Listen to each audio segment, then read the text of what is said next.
Everyone, so we are at Bal Bhavan public school जहां हो रहा है नीट 2023 का एग्ज़ाम। तो चलिए चलते हैं स्टूडेंट्स के पास और उनसे लेते हैं नीट 2023 एग्ज़ाम का रिव्यू। जानेंगे कि इस साल का पेपर कैसा आया था, कौन सा सब्जेक्ट डिफ़िकल्ट था, कौन सा सब्जेक्ट ईजी था, एनसीईआरटी बेस्ड कितने क्वेश्चंस थे और ऐसे ही कुछ सवाल जो आने वाले नीट एस्पिरेंट्स को काफ़ी हेल्प करेंगे। So let's get started. What's your name? Rishu Himanshu Chaudhary Sneha Rathore. My name is Janvi Singh. My name is Guddi Kumari. My name is Sahil. Shivani. Tanish. My name is Mukti. Imama Lake. Sumedha Sen. Tanvi. Myself Ritika. My name is Garvanshi. How was your paper? Quite good. मेरा paper इस बार ही अच्छा गया है. It was good. It was good. अच्छा था paper. It's what quite awesome. Obviously same. Fine, it was fine. It was all great. It was good. I wouldn't say it was very good, but like yeah, moderate. It was fine, but not that much good. It was nice, and I really enjoyed the paper doing it. Like, it was comparatively easy according to the mock test which I have given. मस्त गया बिल्कुल। कौन सा subject आपको सबसे ज़्यादा difficult लगा solve करने में? According to me, it was physics. Physics. Physics ही थी सच्ची। डिफ़िकल्ट तो मैं नहीं कहूँगी कि कुछ था. केमिस्ट्री थोड़ा सा था जिसमें मुझे थोड़ा याद नहीं आ रहा था, तो मेरे लिए वही थोड़ा डिफ़िकल्ट हो गया. Chemistry, from my point of view. To be honest, bio this time was a bit lengthy also. तो और physics also lengthy. फिजिक्स थोड़ा मुश्किल था बट कर लिया था मैं। फिजिक्स मेरी थोड़ी सी वीक है, तो इसलिए मुझे फिजिक्स में ही लगता है कि ज़रूरत है, और वही मुझे कम लगा. Physics का second section was like कौन सा करें? Physics of course difficult. Physics मुझे थोड़ी टफ लगी, but ठीक था.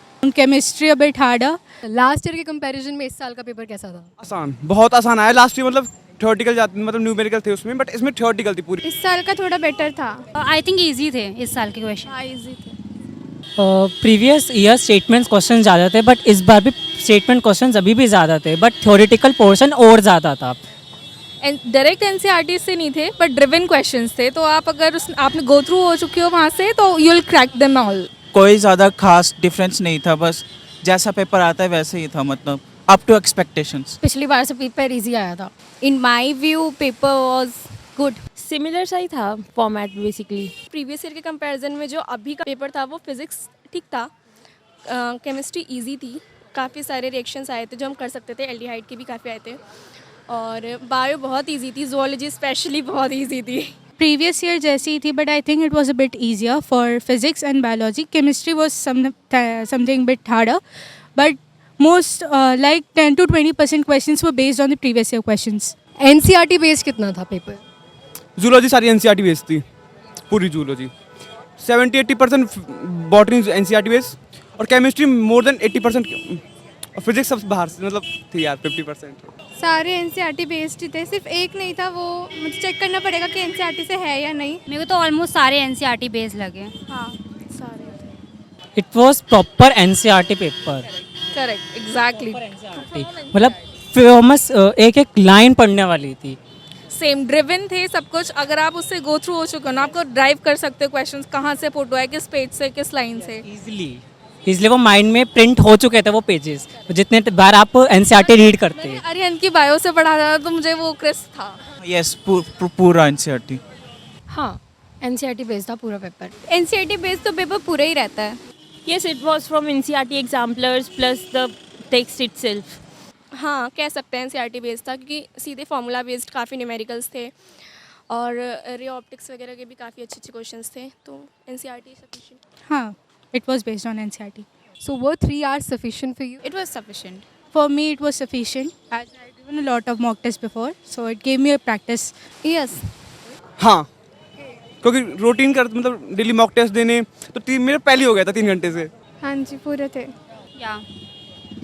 मेरे लिए नहीं थे, मतलब था कुछ क्वेश्चन में कंफ्यूजिंग, तो उसमें टाइम लग गया था. I would say no, because थोड़ा सा ना लेंदी हो गया था, तो फॉर्मेट क्लिक नहीं हुआ था माइंड में कि आपको क्या क्या करना है. वो मल्टीपल स्टेप्स ड्रिवन थे, तो फिर उसमें थोड़ा टाइम लग गया. हाँ जी, 3 आवर्स सफिशिएंट थे। हाँ, पेपर तो जल्दी खत्म हो गया था उल्टा. कौन सा subject you think that you could have prepared better?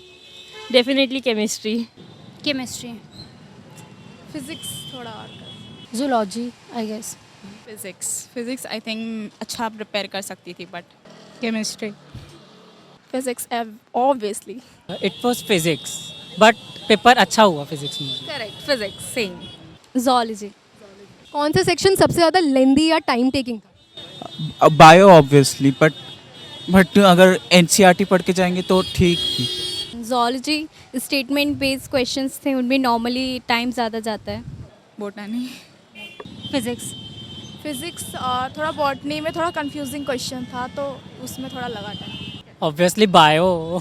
Same. सबसे ज़्यादा लेंथी जो सेक्शन था वो केमिस्ट्री था. हाँ, by the way paper easy था बट सबसे ज़्यादा लेंथी जो था वो केमिस्ट्री था.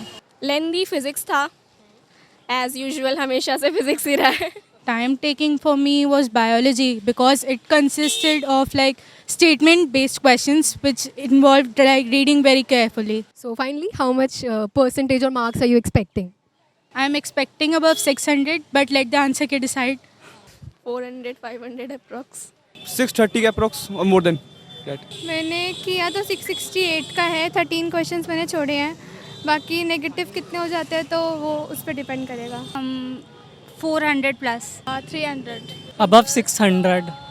Fingers crossed. I'm not putting up high expectations, so plus 50%. Expecting something around 300 because ये मैंने ऐसे सोच के रखा था कि ये एक बार दूंगी ऐसे एक्सपीरियंस के लिए एंड वही कोचिंग के लिए भी दूंगी तो नेक्स्ट ईयर मेरा मेन होगा.